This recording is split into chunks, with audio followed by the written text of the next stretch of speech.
Hello everyone and welcome back to a new video. Shawn's the name and I'm doing something a little bit different today. I'm gonna get a little personal and a little bit out of my comfort zone today in kind of breaking down my plans on how I'm gonna become a millionaire by the end of 2021. And if you follow me on Instagram, you'll know that I set yearly goals and I kind of keep everyone up to date on if I achieve those goals or not at the end of every year. So you should definitely follow me on Instagram if you're not already. But this is a little weird and awkward for me because I'm gonna be putting my finances out publicly for those to see, mainly to act as an inspiration for those of you who are also trying to reach that $1 million goal. And in no way, shape, or form am I trying to come off cocky or arrogant with this video. That is not my goal at all.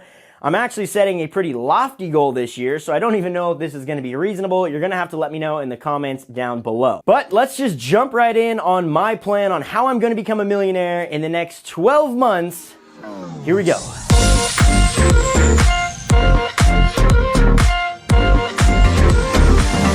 Okay, so first off, why am I trying to become a millionaire by the end of 2021? Well, really quick backstory. My parents did not have money when I was growing up. I was not a wealthy family, but my parents really busted their butts to send me to a really high-end high school. So all of my friends in high school were incredibly wealthy. This is what made me drive a seed so deep in my brain, and I set a goal in high school to become a millionaire by the age of 25.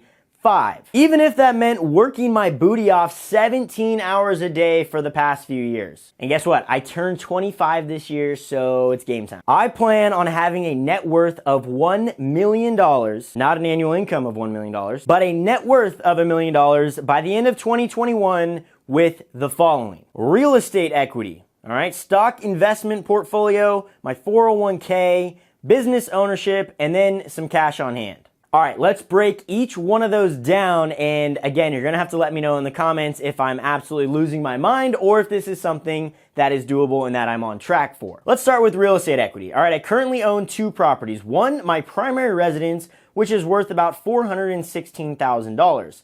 Two, my duplex, which by the way, I'm making a series on that property and you should definitely watch it, linked in the description. But the duplex is worth about $341,000. It'd be awesome if I own these free and clear because my net worth would already be at $757,000. But unfortunately I don't, and I have mortgages on those properties, which currently total $509,000, $778.32.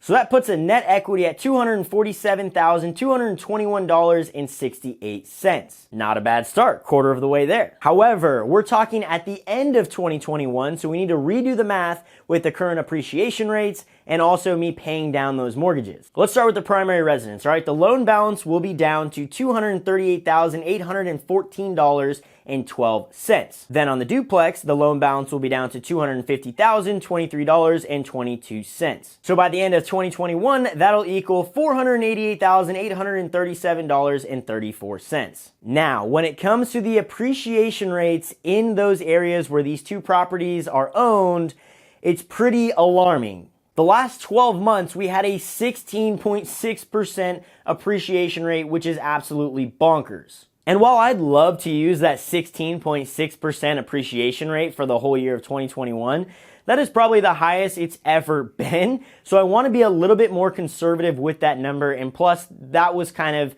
including the spark of, the pandemic and everything, which just shot up home prices.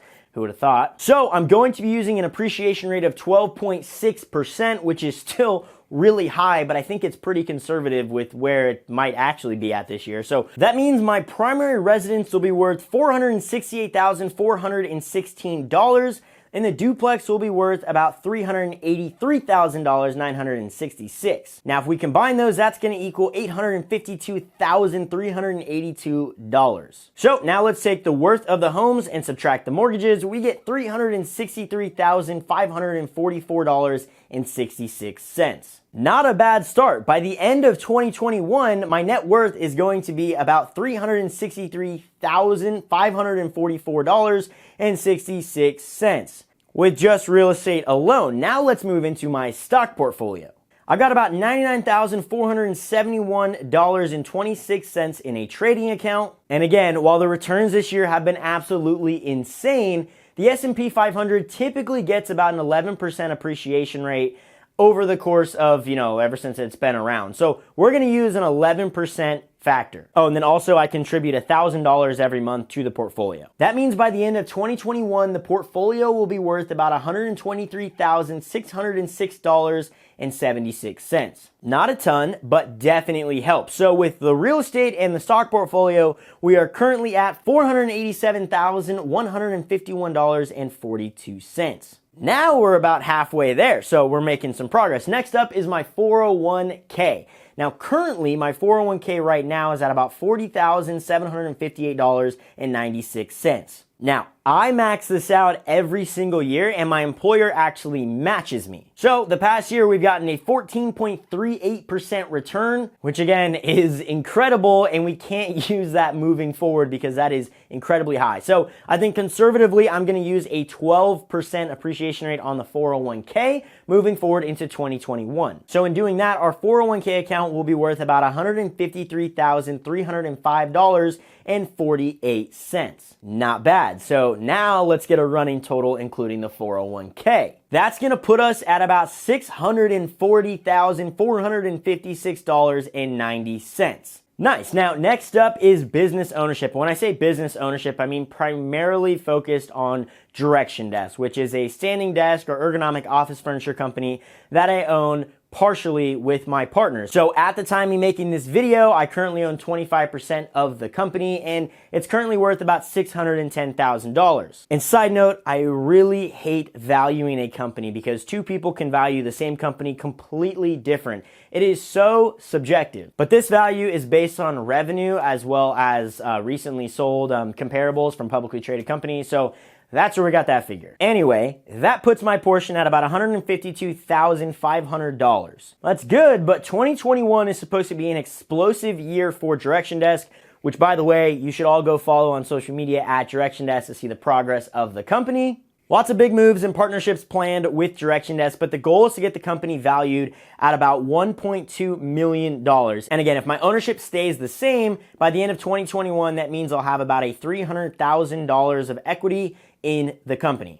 And again, so much could change with those numbers, like, for example, my ownership percentage or the value of the company. So it's really hard to estimate, but at the end of 2021, we will check back in and see if I was close. However, if all goes to plan on that, then we can add that $300,000 to my running total, putting us at $940,456.90. We are right there. And then lastly, cash on hand. So typically, who would have thought, but if you work 24/7 and you make a pretty good amount of money because you're working all the time, and since you're working all the time, you don't have a lot of time to spend that money, you typically bank a lot of that money. Definitely not as fun as blowing that money, but what I'm trying to say is that I'm incredibly confident that I will have an additional $59,543.10 by the end of 2021 with cash on hand. Unless a major issue happens and I have to dip into my emergency fund, I really don't see that one being a problem. However, things can change drastically and I can go through some sort of crazy emergency and have to dip into that. So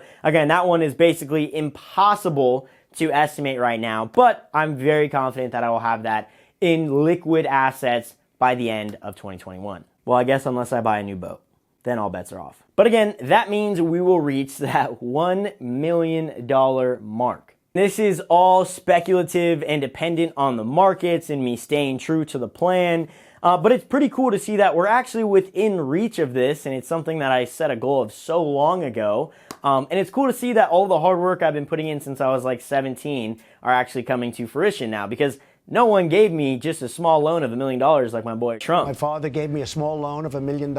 Also, as a little bonus, I'm going to throw this in to kind of see if it might increase my net worth by the end of 2021, but it is incredibly risky, so I didn't include it in the main factors of my net worth, but it's actually trading on a platform called BitLevelix. I made a video on this previously in the year. I'll leave it linked down below for you. But this is incredibly risky, and I only play with money that I can 100% see myself losing. But I'll occasionally pop my head on there, trade some options, and again, they are super risky, but when you do win, it pays out super nice. I think this past year in 2020, I made a total of about $25,000 on there, so I could add that to my net worth, but again, it's so risky that I just kind of added as a bonus. Again, if you want to learn more about that, I'll leave the link to the video down below. But yeah, that's my plan for 2021. Let me know in the comments down below if you think that my estimates are feasible and that I'm on track for it. Again, it is definitely a lofty goal, but I think I'm on track, and I'm really excited to see what happens this year as long as I stick the course. Who knows though? Now, if you actually want to see if I make this happen, then definitely hit that subscribe button to keep up to date with what I'm doing. I'm always posting on this channel, specifically what I'm doing, as you can see from this video. There's no filter here. But if you did find this video helpful or inspiring at all, then definitely hit that like button and share this with a friend. I would really, really appreciate that. Otherwise, make sure you have yourself a great week and a great year, and I will see you in the next video.